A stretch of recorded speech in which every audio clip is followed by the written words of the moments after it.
இதோ உங்களை தேடி முதன்முறையாக வசீகரமான தொழில்நுட்பம் மற்றும் அதிவேகமான செயல்திறனுடன் UFX மொபைல். மெல்லிய தோற்றத்துடன் முற்றிலும் சிறப்பாக எல்லோருக்கும் எளிதாக UFX மொபைல். உங்கள் நவீன தலைமுறைக்கான mobile. UFX Mobiles make you move. For the very first time coming your way is an irresistible combination of speed, style and technology. UFX Mobiles, exceptionally sleek, totally advanced, and now the phone that everyone can afford to touch. Your next generation mobile. UFX Mobiles make you move.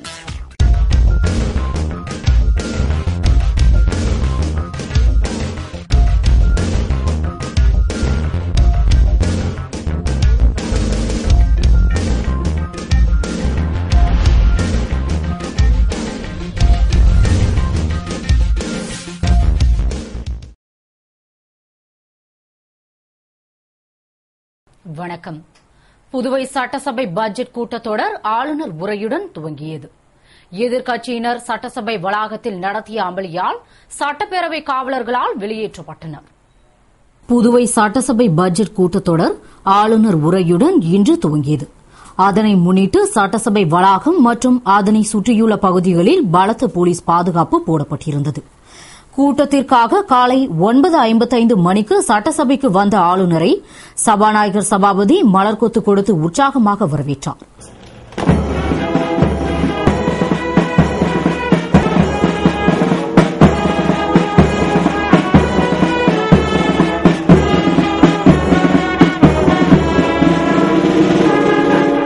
தொடர்ந்து காவல்துறையின் அணிவகுப்பு மரியாதையை ஏற்றுக்கொண்ட ஆளுநர் சட்டசபை வளாகத்திற்குள் செல்ல முயன்றபோது காங்கிரஸ் மற்றும் திமுக சட்டமன்ற உறுப்பினர்கள் அரசு தங்களின் கோரிக்கைகள் எதையும் நிறைவேற்றாததால் உரையாற்ற வேண்டாம் என தடுத்தனர்.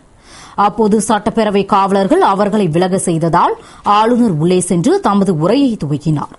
உடனே காங்கிரஸ் சட்டமன்ற உறுப்பினர்கள் புயல் நிவாரணம் சரியாக வழங்கப்படவில்லை என்றும் பணி நீக்கம் செய்யப்பட்டவர்களுக்கு பணி வழங்க கோரியும் வாட்வரி உயர்வை கண்டித்தும் பதாகைகளை ஏந்தி ஆர்ப்பாட்டம் செய்தனர். மேலும் அதிமுக சட்டமன்ற உறுப்பினர்கள் சட்டமன்றத்தில் அறிவித்த எந்த திட்டங்களையும் அரசு செயல்படுத்தவில்லை என்று ஆளுநரை முற்றுகையிட்டு உரையாற்ற விடாமல் கோரிக்கையை வலியுறுத்தினர். அவர்களை சட்டப்பேரவை காவலர்கள் விலக்கியதால் எதிர்க்கட்சியினர் அனைவரும் சட்டசபை வளாகத்தில் தர்ணா போராட்டத்தில் ஈடுபட்டனர். உடனே சபாநாயகர் அவர்களை வெளியேற்றும்படி சட்டப்பேரவை காவலர்களிடம் கூறியதால் அவர்கள் எதிர்க்கட்சித் தலைவர் வைத்திலிங்கம் உள்பட காங்கிரஸ், திமுக, அதிமுக சட்டமன்ற உறுப்பினர்களை தூக்கி சென்று வெளியேற்றினர்.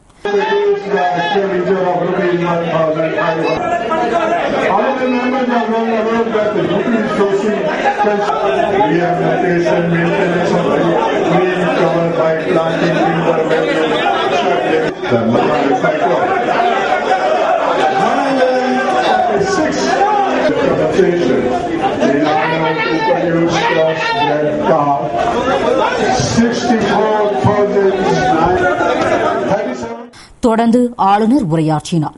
கூட்டத்தில் முதல்வர் ரங்கசாமி, அமைச்சர்கள், ஆளும் கட்சி, எதிர்க்கட்சி சட்டமன்ற உறுப்பினர்கள் அனைவரும் கலந்து கொண்டனர். சட்டசபையை விட்டு வெளியே வந்த பின் எதிர்க்கட்சித் தலைவர் வைத்திலிங்கம் கூறுகையில், கேளாதவர்களுடைய அரசாங்கமாக இருக்கின்றது. எதை சொன்னாலும் அவருடைய காதிலே விழுவதில்லை. அந்த குறைகளை எல்லாம் ஆளுநரிடத்திலே நாங்கள் பலமுறை எடுத்து சொல்லியிருக்கின்றோம். அவரும் காது கேளாதவராக இருக்கின்றார்கள். ஆகவே ஈவிரக்கமில்லாது இருக்கின்றார்கள். எந்த காரியத்தையும் அவர்கள் செய்வதில்லை என்ற ஒரு முடிவோடு இருக்கின்றார்கள். குறிப்பாக சொல்ல வேண்டும் என்றால், இந்த தானே புயலில் பாதிக்கப்பட்ட மக்களுக்கு எல்லோருக்கும் நிவாரணம் தர வேண்டும் என்று கேட்டிருந்தோம். வேண்டுமென்று அவருடைய கட்சிக்காரர்களுக்கு மட்டும் 10,000 ரூபாய் கொடுத்துவிட்டு மீதி பேருக்கெல்லாம் கொடுக்காமலேயே இருக்கின்றார்கள். ஒரு சிலருக்கு 3,000 ரூபாய் தந்திருக்கின்றார்கள். அதேபோல மீனவர்களுக்கு 15,000 ரூபாய், 10,000 ரூபாய் என்று அறிவித்துவிட்டு நேற்றைய தினம் 3,000 ரூபாய் என்று தந்திருக்கின்றார்கள். இது எந்த விதத்தில் நியாயமாக இருக்கும்? ஆகவே ஆளுநர் உரையை நாங்கள் கடுமையாக கண்டிக்கின்றோம். ஆளுநரை திரும்பி போக சொல்லுகின்றோம். திமுக சட்டமன்ற உறுப்பினர் நாஜிம் இதுகுறித்து கூறுகையில், மக்களுக்கு உரிய நிவாரணம் சரியாக வழங்கப்படவில்லை, பாரபட்சமாக வழங்கப்படுகிறது என்ற கருத்துக்கள் எல்லாம் நம்முடைய எதிர்க்கட்சித் தலைவர் சொல்லியிருக்கிறார்கள். அவர் சொல்லுகிற அத்தனையும் 100% உண்மை. ஆனால் இவ்வளவு குற்றங்கள், குறைகள் இருந்தாலும் கூட அதை தட்டி கேட்க வேண்டிய ஆளுநர் தட்டி கேட்காமல் துணை போகிறார் என்பதுதான் காங்கிரஸ் கட்சியுடைய கோரிக்கையும் அவருடைய எதிர்ப்பும், எங்களுடைய திராவிட மாடல் எதிர்ப்பும். இனியாவது ஆளுநருடைய நிலையை மாற்றிக்கொண்டு தவறுகளை எதிர்க்கட்சிகள் சுட்டிக்காட்டுகிற போது அது தட்டிக்கக்கூடிய ஆளுநராக ஒரு திறம்படைத்த ஆளுநராக இருக்க வேண்டும் என்பதுதான் எங்களுடைய வேண்டுகோள். அதிமுக சட்டமன்ற உறுப்பினர் அன்பழகன் சட்டசபை கூட்டம் தொடர்பாக கூறுகையில், கடந்த முறை நீங்கள் வாசித்த உரையில் இந்த ரங்கசாமி எந்த ஒரு பிரச்சனையும் தீர்த்து வைக்காத நிலையில் புதிதாக இந்த அரசாங்கத்துக்கு ஒரு கொள்கை முடிவை நீங்கள் மீண்டும் வாசிக்க வேண்டிய அவசியம் என்ன என்கின்ற விதத்திலும் நாங்கள் கேட்டோம். இதற்கு எதையுமே ஜனநாயக ரீதியில் எங்களுடைய கேள்விக்கு பதிலளிக்காமல் முதலமைச்சர் ரங்கசாமி சபாநாயகரை வைத்து எங்களை அடியாட்களை போன்று வெளியில் அமைச்சு எங்களை அங்கு இருக்கின்ற காவலர்களை வைத்து தூக்கி வெளியில் எறிவதற்கு உத்தரவிட்டதை நாங்கள் வன்மையாக கண்டிக்கின்றோம். இதனைத் தொடர்ந்து நாளை ஆளுநர் உரைக்கு நன்றி தெரிவிக்கும் தீர்மானத்தின் மீது விவாதம் நடைபெறவுள்ளது. புதுவை அரசுக்கு அடுத்த நிதியாண்டில் திட்ட ஒதுக்கீடாக 3025 கோடி ரூபாய் தேவை என்று சட்டசபை கூட்டத்தொடரில் ஆளுநர் இக்பால் சிங் தமது உரையில் தெரிவித்தார். புதுவை 13வது சட்டசபையின் 2வது கூட்டத்தொடரில் ஆளுநர் உரையாற்றும்போது இந்த கூட்டத்தொடரில் உரையாற்றுவதில் பெருமகிழ்ச்சி அடைவதாகவும், புதுவையை தாக்கிய தானே புயலின் போது மக்களின் தேவைக்கேற்ப விரைந்து செயல்பட்ட அனைவருக்கும் மனமார்ந்த பாராட்டுகளை தெரிவித்துக் கொள்வதாகவும், கடந்த ஆண்டை விட இந்த ஆண்டில் 210 கோடி அதிகமாக வரி வசூலித்திருப்பதாகவும் கூறிய அவர், அடுத்த நிதியாண்டிற்கு திட்ட ஒதுக்கீடாக 3025 கோடி ரூபாய் தேவை என்றும், அதன் அடிப்படையில் துறை வாரியான செய்குறிப்புகள் திட்டக்குழுவின் கருத்திற்காகவும் ஒப்புதலுக்காகவும் அனுப்பப்பட்டுள்ளது என்ற அவர், மேலும் புயலால் பாதிக்கப்பட்ட சுற்றுலா தலங்களை புனரமைக்க அரசு நடவடிக்கை மேற்கொள்ளும் என்றும், தனியார் அரசு பங்களிப்புடன் உயிரியல் பூங்கா, பறவைகள் சரணாலயம் அமைக்க மத்திய அரசை அணுகுவோம். மேலும் அட்டவணை இன மக்கள் வாழ்க்கை தரம் உயர ஆண்டிற்கு 3000 வீடுகள் அரசு உத்தேசித்துள்ளது. பல்வேறு வீட்டு வசதி திட்டங்களை மேற்கொண்டு புதுவை குடிசையில்லா மாநிலமாக திகழ அரசு பல்வேறு முயற்சிகளை எடுத்துள்ளதாகவும், விழுப்புரம் சாலைக்கு மாற்றாக நடேசன் நகர் அபிஷேகப்பாக்கம் இடையே புதிய சாலை 3,24,00,000 மதிப்பீட்டில் மேற்கொள்ள உள்ளது என்றும், புதுவையில் ஆதார் ஸ்மார்ட் கார்டு பணிகள் 85% முடிவடைந்துள்ளதாகவும், ஆகஸ்ட் மாதத்தில் முழுமையாக முடிவடையும் என்றும் தெரிவித்தார். புதுவை சட்டசபை கூட்டத்தொடரில் இடைக்கால செலவினங்களுக்காக 1262 கோடி ரூபாய் முதல்வர் ரங்கசாமி அனுமதி கேட்டு அறிக்கை தாக்கல் செய்து குரல் வாக்குமூலம் நிறைவேற்றப்பட்டது. புதுவை சட்டசபையில் பட்ஜெட் கூட்டத்தொடர் இன்று காலை 10 மணிக்கு கவர்னர் இக்பால் சிங் உரையுடன் துவங்கியது. கவர்னர் இக்பால் சிங் 25 பக்கம் கொண்ட தனது உரையை படித்து முடித்தார். அதனைத் தொடர்ந்து சபாநாயகர் சபாபதி அதன் தமிழாக்கத்தை படித்தார். அவர் படித்து முடித்ததும் தேசிய கீதம் இசைக்கப்பட்டது. இதையடுத்து கவர்னர் இக்பால் சிங் அனைவரிடமும் விடைபெற்று கவர்னர் மாளிகைக்கு திரும்பினார். அவரை சபாநாயகர் சபாபதி, சட்டப்பேரவை செயலர் அன்பழகன் ஆகியோர் வழியனுப்பி வைத்தனர். பின்னர் சபை தொடர்ந்து நடந்தது. கவர்னருக்கு நன்றி தெரிவிக்கும் தீர்மானத்தை முதல்வரின் பாராளுமன்ற செயலர் வைத்தியநாதன் முன்மொழிந்தார். அரசு கொறடா நேரு அதனை வழிமொழிந்தார். பின்னர் கவர்னர் உரை மீதான விவாதம் நாளையும் ஏப்ரல் 2ஆம் தேதியும் நடைபெறும் என சபாநாயகர் அறிவித்தார். பிறகு 2011-2012ஆம் ஆண்டிற்கான கூடுதல் செலவின மதிப்பீடுகள் காட்டும் அறிக்கையை ரங்கசாமி முன்னிலைப்படுத்தினார். பின்னர் புதுவை அரசு நிர்வாகத்திற்கு இன்றியமையாத வழிச்செலவினங்களுக்காக ஏப்ரல், மே, ஜூன், ஜூலை ஆகிய 4 மாதங்களுக்கு 1262 கோடியே 52,55,000 வழங்க வேண்டும் என முதல்வர் ரங்கசாமி கூறினார். இது குரல் ஓட்டு மூலம் நிறைவேற்றப்பட்டது. பின்னர் நாளை காலை 9:30 மணி வரை சபையை ஒத்திவைப்பதாக சபாநாயகர் சபாபதி அறிவித்தார். சட்டசபை கூட்டம் இன்று தொடங்கியதை அடுத்து ஐஜி சர்மா தலைமையில் ஏராளமான போலீசார் பாதுகாப்பு பணியில் ஈடுபடுத்தப்பட்டனர். தங்கத்தின் மீது விதிக்கப்பட்ட உற்பத்தி வரி ரத்து செய்வது பற்றி மத்திய அரசு பரிசீலனை செய்யும் என்று மத்திய நிதியமைச்சர் பிரணாப் முகர்ஜி தெரிவித்துள்ளார். இதுகுறித்து மத்திய நிதியமைச்சர் பிரணாப் முகர்ஜி கூறுகையில், பட்ஜெட்டில் தங்கத்தின் மீதான உற்பத்தி வரியை 1% உயர்த்தியதற்கு தங்க நகை வியாபாரிகள் கடும் எதிர்ப்பு தெரிவித்தனர். மேலும் வரி உயர்வை திரும்பப் பெற வேண்டும் என்று பாராளுமன்ற உறுப்பினர்கள் வலியுறுத்தியதாகவும், தங்க நகை வியாபாரிகள் மீது வரியை சுமத்தி பாதிப்புக்குள்ளாக்குவது தங்களது நோக்கமல்ல என்றும், இந்த வியாபாரிகள் அந்தந்த மாநிலங்களில் வாட் வரி செலுத்தி வருவதால் தங்கத்தின் மீது 1% உற்பத்தி வரியை திரும்பப் பெறுவது பற்றி பரிசீலிக்க மத்திய அரசு தயாராக உள்ளதாகவும், இது தொடர்பான அறிவிப்புகள் பின்னர் வரும் என்றும், மேலும் 2 லட்சத்திற்கும் மேல் தங்க நகைகள் வாங்கும்போது பான் கார்டு அவசியம் என்ற உத்தரவை திரும்பப் பெறுவது பற்றியும் பரிசீலிக்க தயார் என்றும், ஆனால் இறக்குமதி செய்யப்படும் தங்கம் மீதான சுங்கவரியை 2% உயர்த்தியிருப்பதை திரும்பப் பெற வேண்டும் என்ற கோரிக்கையை நிராகரிப்பதாகவும் கூறினார். புதுவையில் வாகனங்களுக்கு அதிநவீன எண் தகட்டை பொருத்த போக்குவரத்துத்துறை தீவிரமாக ஈடுபட்டு இதற்காக நவீன இயந்திரத்தை வரவழைத்துள்ளது.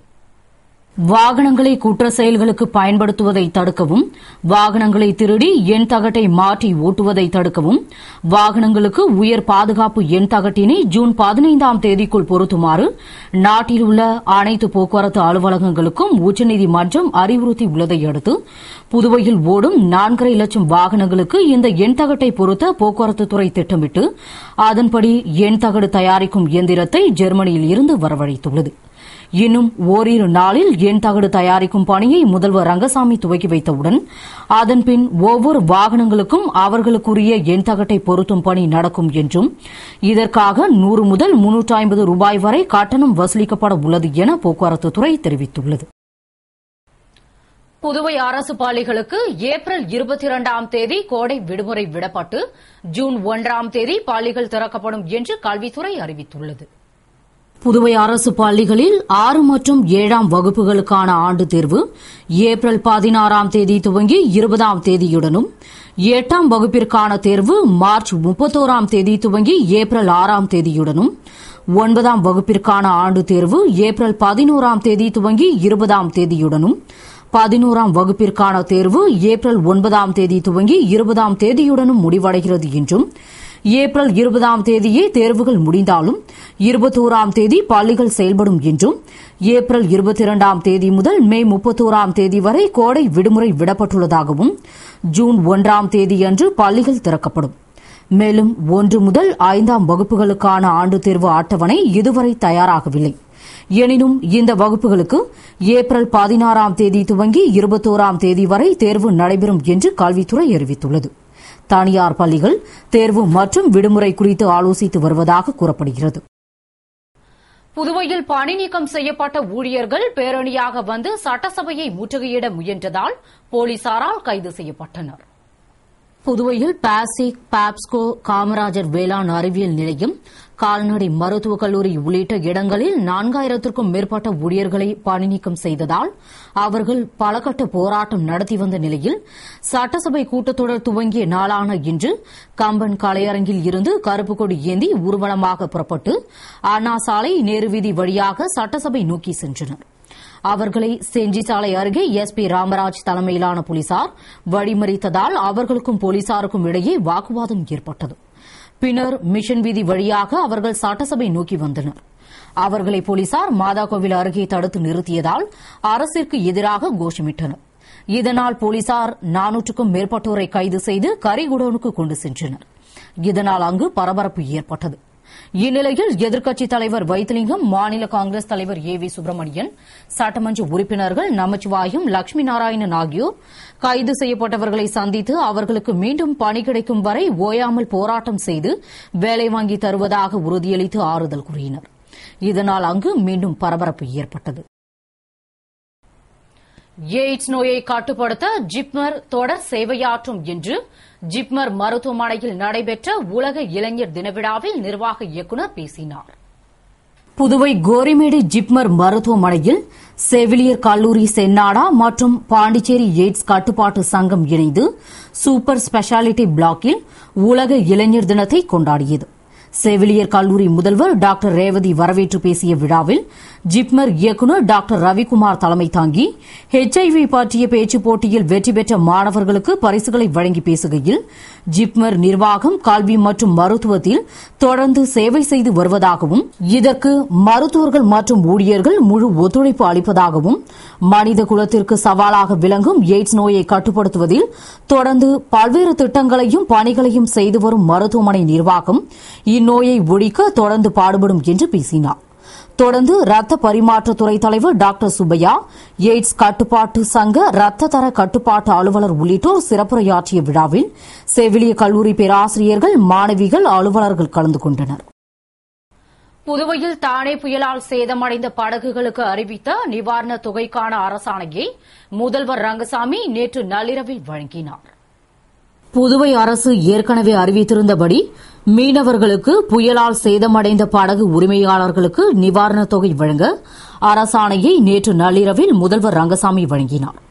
அதன்படி முதற்கட்ட நிவாரணத் தொகையாக முழு பாதிப்படைந்த 4 விசைப்படகு உரிமையாளர்களுக்கு 3,85,000 பகுதி சேதமடைந்த 50 விசைப்படகு உரிமையாளர்களுக்கு 2,25,000 முழுமையாக சேதமடைந்த ஃபைபர் படகு உரிமையாளர் ஒருவருக்கு 1,75,000 பகுதி சேதமடைந்த 16 ஃபைபர் படகு உரிமையாளர்களுக்கு முதற்கட்டமாக 1,00,000 வழங்குவதற்கான அரசாணையை முதல்வர் ரங்கசாமி வழங்கினார்.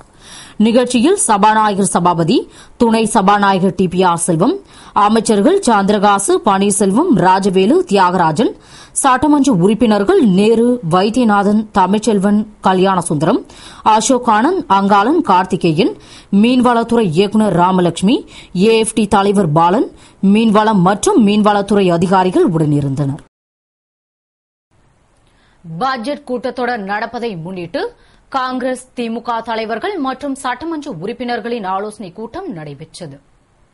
புதுவை தனியார் ஹோட்டலில் காங்கிரஸ் மற்றும் திமுகவினரின் ஆலோசனைக் கூட்டம் நடந்தது.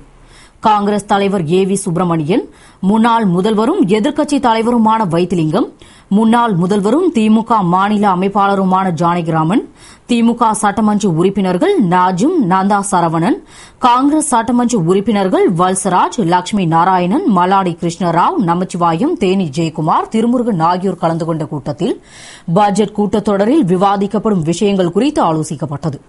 இதில் கலந்து கொண்ட அனைவரும் தங்கள் கருத்துக்களை கூறி கூட்டத்தொடரில் விவாதிக்க வேண்டிய விஷயங்கள் குறித்து முடிவு செய்தனர். புதுவை உழவர்கரை நகராட்சி துப்புரவு ஊழியர்கள் மற்றும் மேற்பார்வையாளர்கள் பல்வேறு கோரிக்கைகளை வலியுறுத்தி சட்டசபையை நோக்கி பேரணியாக சென்று ஆர்ப்பாட்டம் செய்தனர்.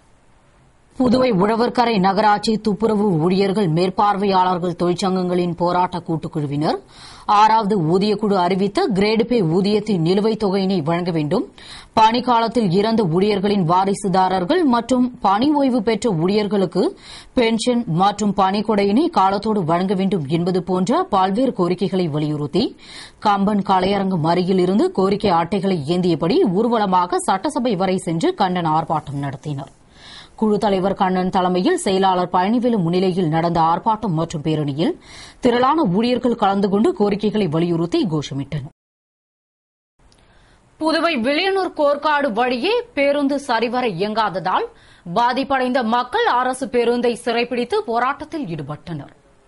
புதுவை வில்லியனூர் கோர்க்காடு வழித்தடத்தில் ஒரே ஒரு பேருந்து மட்டும் இயங்கி வந்த நிலையில் கடந்த 10 நாட்களாக பேருந்து இயங்காததால் தேர்வு நேரத்தில் பள்ளிக்கு செல்ல முடியாமல் மாணவர்களும் அலுவலகம் மற்றும் இதர பணிகளுக்கு செல்ல முடியாமல் பொதுமக்களும் சிரமப்பட்டனர். எனவே பாதிக்கப்பட்ட மக்கள் அனைவரும் ஒன்று திரண்டு வில்லியனூரிலிருந்து கரிக்கலாம்பாக்கம் சென்ற அரசு பேருந்தை சிறைப்பிடித்து போராட்டத்தில் ஈடுபட்டனர். இதுகுறித்து தகவல் அறிந்த வில்லியனூர் போலீசார் விரைந்து வந்து மக்களிடம் சமாதான பேச்சுவார்த்தையில் ஈடுபட்டனர். ஆனால் பொதுமக்கள் இந்த வழித்தடத்தில் செல்லும் ஒரே ஒரு பேருந்தும் இயங்காததால் மாணவர்கள் தேர்வு நேரத்தில் பள்ளிக்கு செல்ல முடியாமல் தவிப்பதால் அதிகாரிகள் வந்து தினமும் சரியாக பேருந்தை இயக்குவதாக உறுதியளித்தால்தான் போராட்டத்தை கைவிடுவோம் என்று தெரிவித்தனர். இத்துடன் செய்திகள் நிறைவடைகின்றன. வணக்கம்.